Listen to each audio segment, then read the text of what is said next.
ELI5. Why does a candle make no smoke when it is lit but makes a lot of smoke when you blow it out?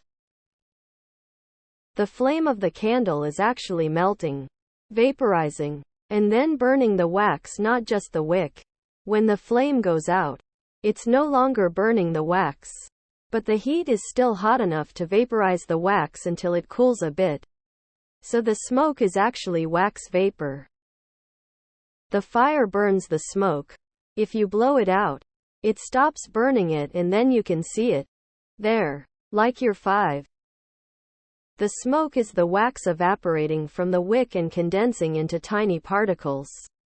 When the candle is lit, this evaporated wax is what's burning. The wick is mainly providing a surface for the wax to evaporate from. The smoke which you see is paraffin or wax. It is actually a fuel of candle. When you blow candle out, fuels is stoked being consumed. Wax that's not been burned but is hot enough to vaporize is coming up. Think of a car with bad emissions.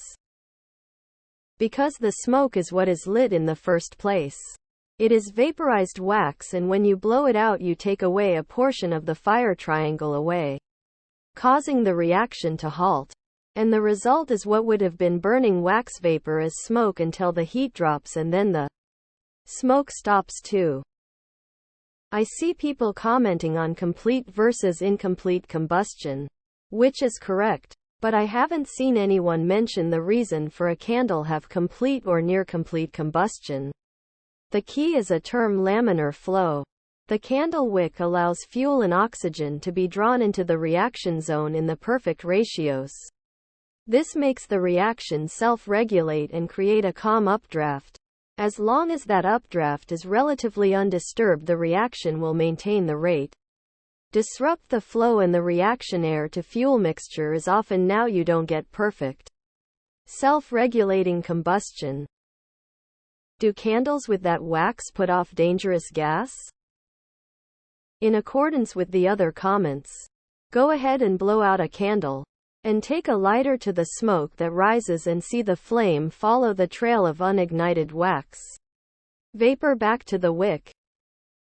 The fire is burning the wax when there isn't any smoke, and it's burning the wick itself when there is smoke.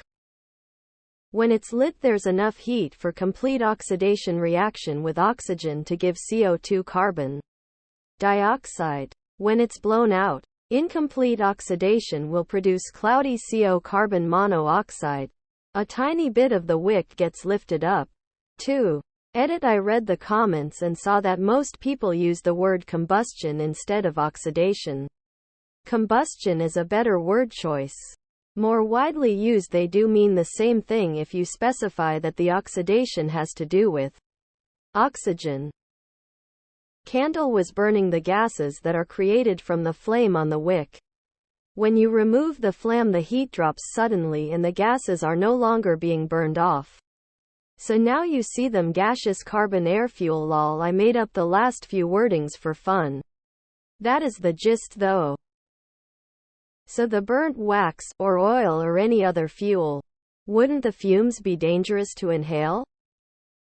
Of course, if you're the kind of person that uses candles in their house regularly for years and years, you'll see it'll smoke up your walls. You can see this if you lift up a painting. The wall will be a lighter color underneath and a darker color around it, because the wax sublimates solid state of matter to gas without passing through liquid state, and the sublimations do not appear as combustion. The candle wick is made from fibers which are turning into carbon as a result of the fire combustion. So when you stop that process when blowing it out, the candle wick begins to smoke. Just like when you fire wood and then stop the combustion process by blowing into it.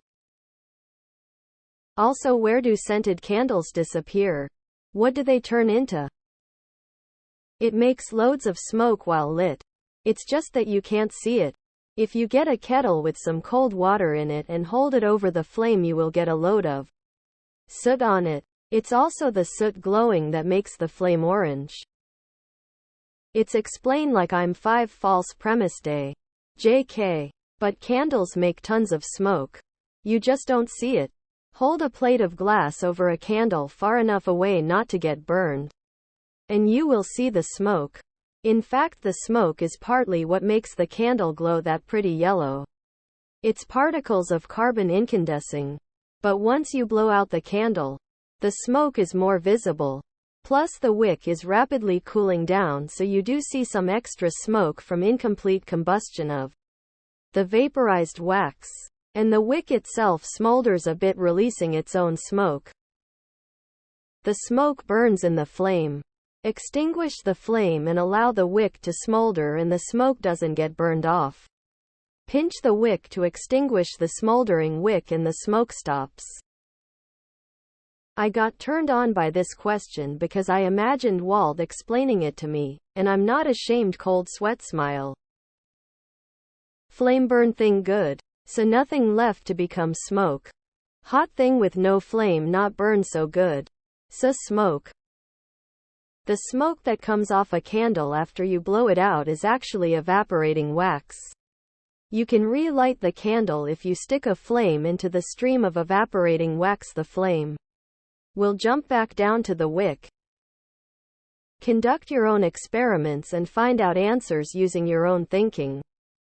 Asking people on the internet and getting answers from them won't come close to the knowledge you'd obtain from doing scientific experiments on your own. It does make smoke, it's just that the hot air pulls the smoke up faster.